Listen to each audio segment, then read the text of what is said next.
The alarm blared through the colony ship New Dawn at 0600 hours, but this wasn't the usual wake-up call.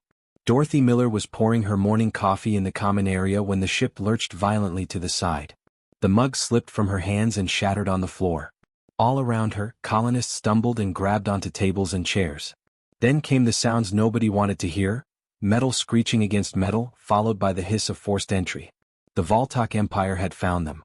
Dorothy had heard stories about the Voltok. Everyone in the galaxy had. They were a warrior race that conquered worlds and collected creatures from across the stars. They kept these beasts as weapons and executioners. The worst part was they didn't just kill you quickly. They made a show of it. Within minutes, Voltok soldiers stormed through the corridors. They were tall, nearly 8 feet, with dark purple skin that looked like leather armor. Their eyes glowed an unsettling yellow color. Dorothy watched as they herded all 200 colonists into the cargo bay. Her son Robert grabbed her arm, pulling her close. His wife Linda held onto her other side. They were both shaking, but Dorothy felt strangely calm.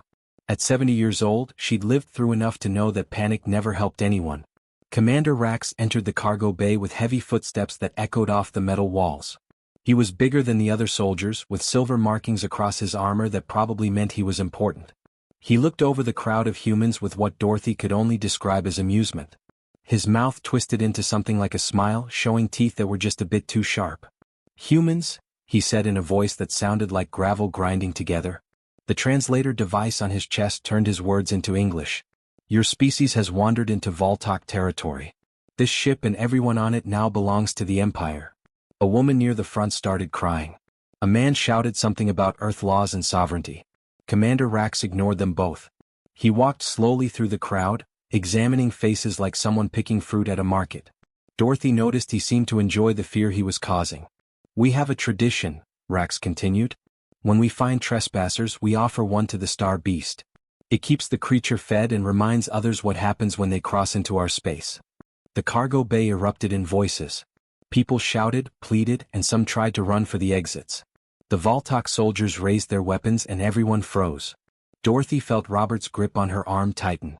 She patted his hand gently, the same way she used to when he was a little boy afraid of thunderstorms. Commander Rax stopped right in front of her. He looked down, those yellow eyes scanning her from head to toe. Dorothy looked back at him through her reading glasses, which she'd been wearing to read the ship's morning news before everything went wrong. "This one?" Rax said, pointing at Dorothy. "No." Robert shouted immediately. "Take me instead. She's my mother.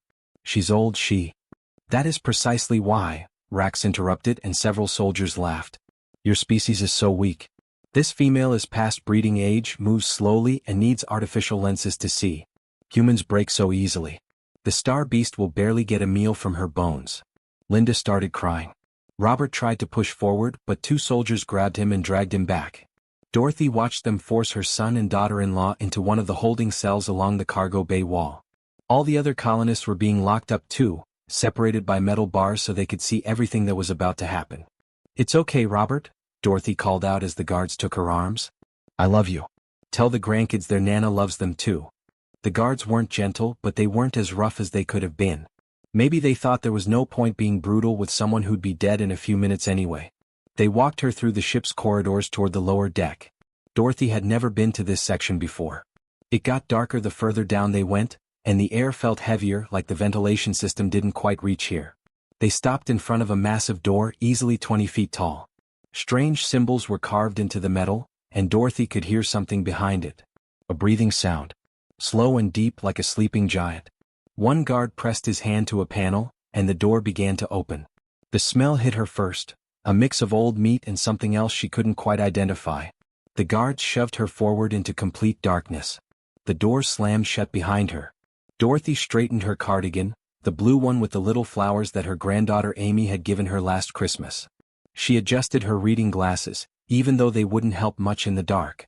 "Well," she whispered to herself, "this is certainly different from bingo night." That's when she saw them. 2 enormous eyes opened in the darkness ahead, each one glowing a deep red color and easily the size of her old Buick back in Ohio. The breathing sound got louder. Something massive was moving toward her. Dorothy's eyes adjusted slowly to the darkness. The creature moved closer, and she could hear chains dragging across the floor. Heavy chains.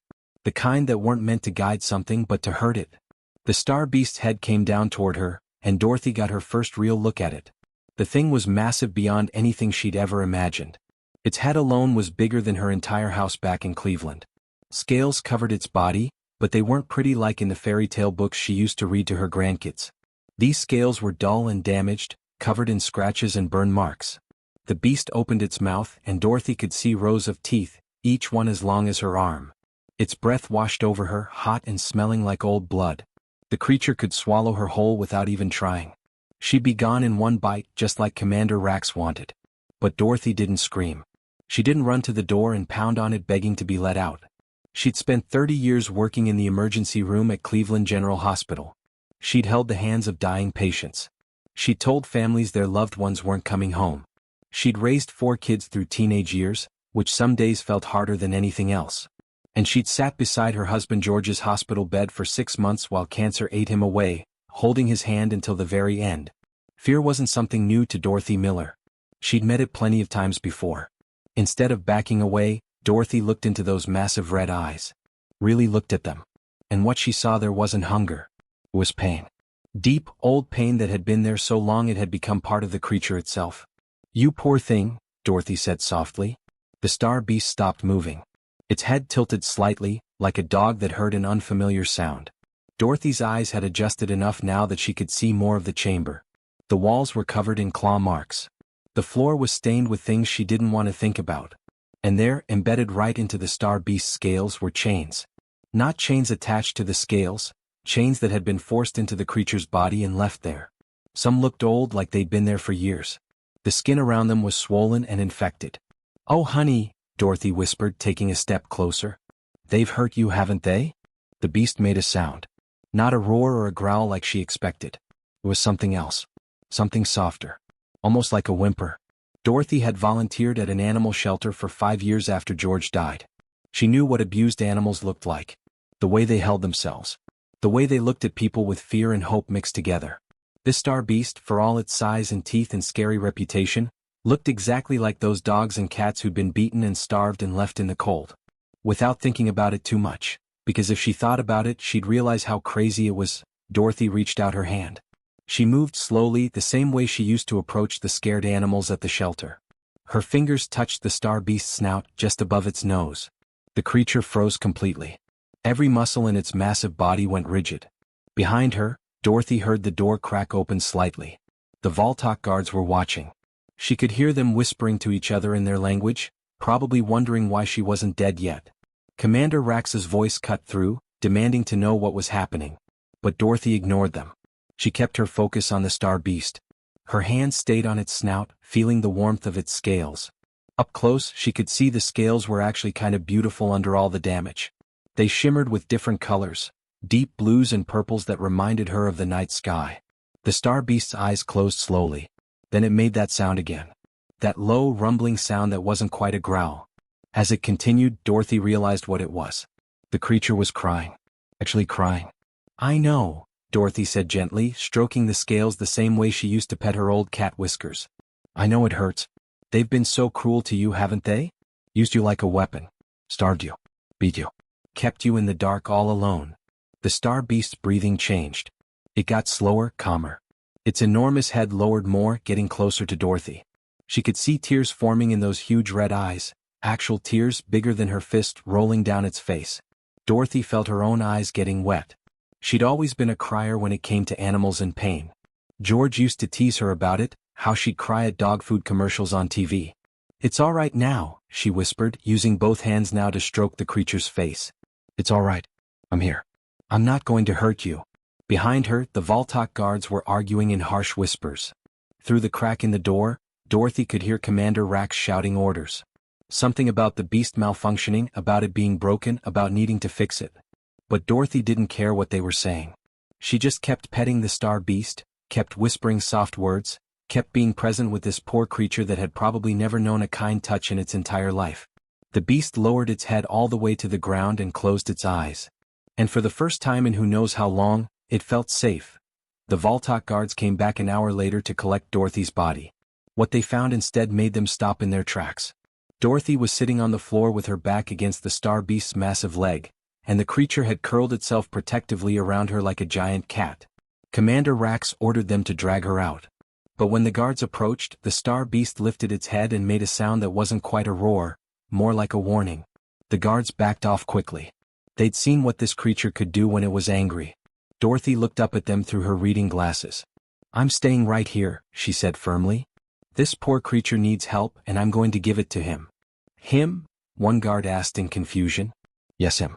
His name is Buddy." The guards looked at each other. Then they looked at Commander Rax, who was watching through a monitor. They could hear him cursing in his own language. Dorothy spent that first night learning about Buddy. Not through words, the creature couldn't speak, but through feelings and images that somehow passed between them when she touched his scales. It was like watching a movie but feeling all the emotions that came with it. She saw Buddy as a baby, no bigger than an elephant, playing in fields of purple grass on a planet far away. She felt his joy and innocence. Then she saw the Voltok ships arriving. She felt his mother's fear as she tried to hide him. She experienced the terror when they killed his mother and took him away. The Voltok had put him in this chamber while he was still young. They'd beaten him when he refused to eat. Starved him until he was desperate enough to attack anything they threw inside. They'd embedded those chains into his scales as punishment whenever he didn't kill fast enough. They kept him in constant pain, constant hunger, constant darkness. They wanted him angry and vicious, so that's what he became. By the time the sun rose on the ship's artificial day-night cycle, Dorothy was crying.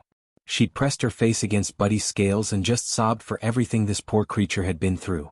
"I'm so sorry," she whispered. "I'm so sorry they did this to you." Buddy made a soft rumbling sound and nuzzled her gently with his enormous snout. Dorothy wiped her eyes and stood up. Her back hurt from sleeping on the floor, and her knees weren't what they used to be. But she had work to do. She walked to the door and banged on it until a guard opened it. "I need to speak to whoever's in charge of this thing's food," she announced. The guard stared at her. You're supposed to be dead." "Well, I'm not. Now get me whoever feeds Buddy." It took 3 hours of arguing, but Dorothy finally got to talk to the Voltok who managed the creature's care. She used the word care loosely. The alien's job was basically to keep Buddy alive enough to kill people. "He needs real food," Dorothy insisted. "Not scraps. Not rotten meat. Proper nutrition." The Voltok laughed at her. "The beast gets what it needs to survive." "No, he gets what you need him to be, angry and desperate. I want fresh meat. I want water. And I want medical supplies for those infected wounds." "Impossible. Commander Rax will never." "Then let me talk to Commander Rax." They did, and Dorothy gave the commander a piece of her mind that would have made her grandkids proud. She'd used that same tone when catching teenagers sneaking out at night. She told Rax exactly what she thought of people who tortured animals. She told him he ought to be ashamed. She told him that if he wanted to be a real leader instead of a bully, he'd start by showing some basic decency. Rax was so shocked by being lectured by a human grandmother that he actually agreed to some of her demands. Mostly because the star beast had stopped eating completely and was only responding to Dorothy. Over the next few days, Dorothy established a routine. The Voltok brought better food, still not great but better, and she made sure Buddy ate. She cleaned his wounds as best she could with the limited supplies they gave her. She talked to him constantly the same way she used to talk to her kids when they were small. She told him about Earth. About oceans and mountains and snow. She described her garden back home with tomatoes and roses. She talked about her grandkids, Amy who wanted to be a doctor, little Tommy who collected rocks, and Jennifer who could draw anything. Dorothy sang too. Old songs her own mother had taught her. "You Are My Sunshine," and "What a Wonderful World," and "Somewhere Over the Rainbow." Her voice wasn't great. George used to joke that she couldn't carry a tune in a bucket, but Buddy didn't seem to mind. He'd close his eyes and listen, his breathing slow and peaceful. She told him stories. Made-up adventures about brave knights and far-off kingdoms. Funny stories about her kids getting into trouble. Sad stories about losing George. Happy stories about her 50th wedding anniversary party. And Buddy listened to every word.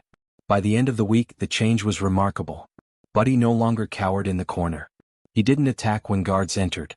He stayed close to Dorothy, gentle and calm. He'd rest his massive head in her lap, and she'd scratch behind the ridge above his eyes, which he seemed to love. That's when Commander Rax decided enough was enough. He came to the chamber personally with 6 armed guards. "Remove the human. No. We're re-implementing the original protocol." Dorothy stood up, putting herself between the guards and Buddy. "No. This isn't a discussion, human. The beast needs to remember its purpose. His name is Buddy, and his purpose isn't to be your executioner. Rax gestured to his guards. They moved forward. Buddy rose to his full height. The entire chamber suddenly felt smaller. He opened his mouth and roared, a sound so deep and powerful that the ship's walls vibrated. Lights flickered. Equipment rattled. The guards stumbled backward. Dorothy didn't flinch. She just turned to Commander Rax, crossed her arms and gave him the look. The one that had made her own kids confess to breaking windows and stealing cookies. The one that had made grown men in the ER admit they'd done something stupid. "You should be ashamed of yourself, young man," she said quietly. For just a moment, Commander Rax actually looked uncomfortable. News traveled fast through the Voltok fleet. Guards talked. Officers whispered. Within 2 days, every ship in the Armada knew about the human grandmother who'd tamed the star beast. Some Voltok laughed about it. Others found it disturbing. But everyone was talking. What the Voltok didn't know was that their communication systems weren't the only way news spread. Deep in the lower decks of 17 different warships, other creatures stirred in their dark chambers. They'd been imprisoned just like Buddy, captured from their home worlds, tortured, starved, and used as weapons. These creatures couldn't speak to each other with words, but they could feel. And they all felt something change when Buddy found peace. Dorothy discovered this one morning when Buddy suddenly lifted his head and made a sound she'd never heard before. It was almost like singing but deeper. He kept it up for several minutes, and Dorothy could feel the chamber walls vibrating with the frequency. "What is it, Buddy?" she asked, stroking his scales. Buddy projected an image into her mind. Other creatures like him, locked away in darkness, calling out. They'd heard him somehow. They knew he was different now. They wanted what he had. Dorothy felt her heart clench. "There are more of you?" Buddy showed her dozens of images. Creatures of all shapes and sizes. Some with wings, some with tentacles, some that looked like nothing she could describe. All of them trapped. All of them suffering. "Oh, honey," Dorothy whispered. "We have to help them." But they were locked in. The door was solid metal, and Dorothy was a 70-year-old woman with bad knees. She couldn't exactly break through it. Buddy, however, was different. He looked at the door, then at Dorothy. She could feel what he was asking through their connection. "You can break through that?" Dorothy asked. Buddy rumbled in a way that felt like, "Yes." "Then what are we waiting for? Let's go get my family out first, then we'll help your friends." Buddy stood up to his full height. Dorothy had never actually seen him completely upright before. His head nearly touched the ceiling, which had to be 40 feet high. He was magnificent. He reared back and smashed into the door with his shoulder. The metal screamed and buckled. Alarms started blaring throughout the ship. Buddy hit it again and the door exploded outward into the corridor. Guards came running from both directions. They raised their weapons, but Buddy roared, and the sound alone knocked several of them off their feet. Dorothy climbed onto Buddy's back, grabbing onto one of the scales that wasn't infected. "The holding cells," she shouted. "Where they're keeping the colonists." Buddy seemed to understand. He moved through the corridors and Dorothy directed him from memory. The ship shook with each of his steps. More guards appeared, but none of them dared shoot with Dorothy riding on the creature's back. They'd been ordered to keep her alive since she was the only one who could control the star beast. They reached the cargo bay in minutes. Buddy smashed through those doors too. Inside, all 200 colonists were pressed against the bars of their cells, eyes wide with shock. "Robert, Linda," Dorothy called out. Her son looked like he'd seen a ghost. "Mom? What are you? Is that the thing that was supposed to eat you? This is Buddy and he's a sweetheart. Now stand back, honey." Buddy tore the cell doors off their hinges like they were made of paper. Colonists poured out, some crying, some laughing, all confused. Robert and Linda ran to Dorothy, hugging her while she was still sitting on Buddy's back. "How did you?" Robert started. "I'll explain later. Right now we have work to do. Buddy, can you show me where your friends are?" What followed was something the Voltok Empire would never forget. Buddy led Dorothy through the ship to a section she hadn't known existed. Behind massive sealed doors were 3 more creatures. A flying beast with feathers made of crystal, something that looked like a giant wolf made of shadows, and a creature that seemed to be made entirely of water. Dorothy approached each one carefully. She used the same gentle voice, the same patient approach. The colonists watched in amazement as their elderly neighbor from suburban Ohio calmed creatures that the Voltok needed armies to contain. "They're just scared and hurt," Dorothy explained to a colonist named Walter who'd asked how she did it. "You show them kindness, they respond to kindness. Simple as that." But it wasn't just their ship. Buddy was still singing that deep song, and across the Voltok fleet, other creatures were responding. On 17 different warships, beasts that had been docile weapons for years suddenly refused orders. They wouldn't attack. They wouldn't fight. Some broke out of their chambers. Others simply sat down and wouldn't move. The Voltok military ground to a halt. Their entire strategy relied on these creatures. Without them, they were just soldiers with regular weapons. Their enemies noticed immediately. The Korthan Alliance, which had been at war with the Voltok for 6 years, sent a confused message asking what was happening. When they learned a human grandmother had essentially disarmed the entire Voltok war machine by being nice to animals, they didn't believe it at first. Dorothy trained other colonists in her approach. Robert, despite his initial fear, had a gentle touch with the crystal-feathered bird. Linda connected with the shadow wolf. A retired teacher named Helen worked wonders with the water creature. Within a week, the Voltok command structure was in chaos. Commander Rax tried to regain control, but it was too late. The creatures wouldn't respond to threats anymore. They'd learned something better existed. And it all started because one grandmother treated a suffering creature with basic human decency. 3 months felt like 3 years with everything that had happened. Dorothy Miller stood in front of a massive window in the Galactic Assembly Hall, looking out at stars she'd only dreamed of seeing. Behind her, Buddy rested on a specially reinforced platform, his massive body curled in a protective circle around the entire human delegation area. He hadn't left her side since the day they'd freed the other creatures. The assembly hall was enormous, built to accommodate representatives from 47 different species. Some breathed oxygen like humans. Others needed special environmental suits.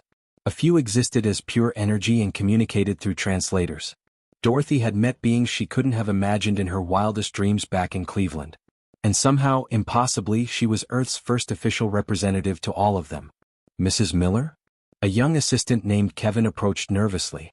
He was one of the colonists from the New Dawn, barely 22 years old. The Korthan delegation wants to meet with you about implementing your program on their worlds. Dorothy adjusted her reading glasses and picked up her tablet. She'd had to learn how to use all this new technology, which had been frustrating at first. Her granddaughter Amy had to teach her over video calls from Earth. Tell them I can meet at 2 o'clock. And Kevin, honey, I've told you a dozen times, call me Dorothy. Yes, ma'am. I mean Dorothy. Kevin still looked nervous around Buddy, even though the Star Beast was gentler than most dogs. The Voltok Empire didn't exist anymore. Not the way it had been, anyway. After the creatures refused to fight, their entire military strategy collapsed. But it wasn't just that. When the truth came out about how they'd treated the beasts, the torture, the starvation, the cruelty, even other Voltok citizens were horrified. Turns out most of them had no idea what their military was doing in those dark chambers. Commander Rax had been removed from power. He was still alive, but now he worked in one of the rehabilitation centers Dorothy had set up. She'd insisted on it. He needs to see what he did, she told the new Voltok leadership. He needs to help fix it. Rax hadn't been happy about it, but he was learning. Last week, Dorothy had actually seen him gently treating an infected wound on one of the creatures he'd once beaten. Progress came slowly, but it came. The Voltok had reformed their entire government. They called it the Voltok Commonwealth now, with elected representatives and laws protecting all creatures. Dorothy had helped write some of those laws, working with Voltok citizens who'd been pushing for change for years. They'd just never had the power to make it happen before. But Dorothy's real achievement was the Creature Care Initiative. She'd sent a message to Earth asking for volunteers. Specifically, she wanted retirees. People who'd lived full lives and had patience and kindness to spare. The response had overwhelmed her. Thousands of people applied. She selected carefully, choosing folks who reminded her of herself and George. There was Tom Patterson, a 73-year-old veterinarian from Montana who'd spent 40 years treating ranch animals. He had a way with the larger beasts that reminded Dorothy of old cowboys in movies. He was currently on a Voltok moon working with a creature the size of a building that had been used to demolish enemy fortifications. Betty Kowalski was 68 and had run an animal sanctuary in Oregon for 20 years. She specialized in the more delicate creatures, the ones who'd been so traumatized they couldn't handle loud noises or sudden movements. Betty had the patience of a saint. Dorothy had watched her spend 6 hours sitting perfectly still just to get a skittish creature to come close enough to be treated. Frank Chin was 75 and a retired nurse from San Francisco. He'd volunteered at homeless shelters for decades and had a gift for understanding trauma. He worked with Dorothy on developing protocols for approaching each species differently, respecting their unique needs and fears. Robert had surprised everyone, including himself, by becoming the logistics coordinator for the whole operation. Her son, who'd worked as an accountant back on Earth, now managed supply chains across 17 solar systems. He made sure every rehabilitation center had what it needed: food, medicine, equipment, staff. Linda handled communications, which was perfect for her. She'd been a teacher before joining the colony mission, and she had a talent for explaining complicated ideas in simple ways. She created training materials, ran video conferences, and helped new volunteers adjust to working with alien creatures. The best part, though, was when Dorothy's grandkids came to visit during their summer break. Amy was 16 now and absolutely fascinated by the creatures. She spent hours studying them, taking notes, asking questions. Dorothy had a feeling Amy would end up doing important work with interspecies biology someday. Tommy was 12 and fearless. He'd made friends with a baby star beast, one of Buddy's species that they'd rescued from a Voltok breeding facility. The little thing was only the size of a horse, and it followed Tommy around like a puppy. Dorothy had to laugh watching her grandson throw sticks for a creature that could grow up to be larger than a building. Jennifer was 9 and had started drawing all the creatures. Her sketches were beautiful, capturing not just what they looked like, but somehow showing their personalities too. The rehabilitation centers had started using her drawings in their educational materials. Yesterday, Dorothy had received a communication from the Galactic Assembly. 32 different species wanted to implement versions of the Creature Care Initiative on their own worlds. Turned out the Voltok weren't the only ones who'd been mistreating animals. The galaxy was full of creatures being used, abused, and forgotten. And it took a 70-year-old grandmother from Ohio to show them there was a better way. Dorothy settled into her chair and felt Buddy's warm breath as he shifted slightly behind her. She thought about George and wished he could see this. He'd always said she had too big a heart, that she cared too much about strays and lost causes. But maybe that wasn't such a bad thing after all. Maybe the galaxy just needed someone who'd lived long enough to understand something simple. Every living thing, no matter how big or scary or different, just needed someone to care. And Dorothy Miller had plenty of caring left to give.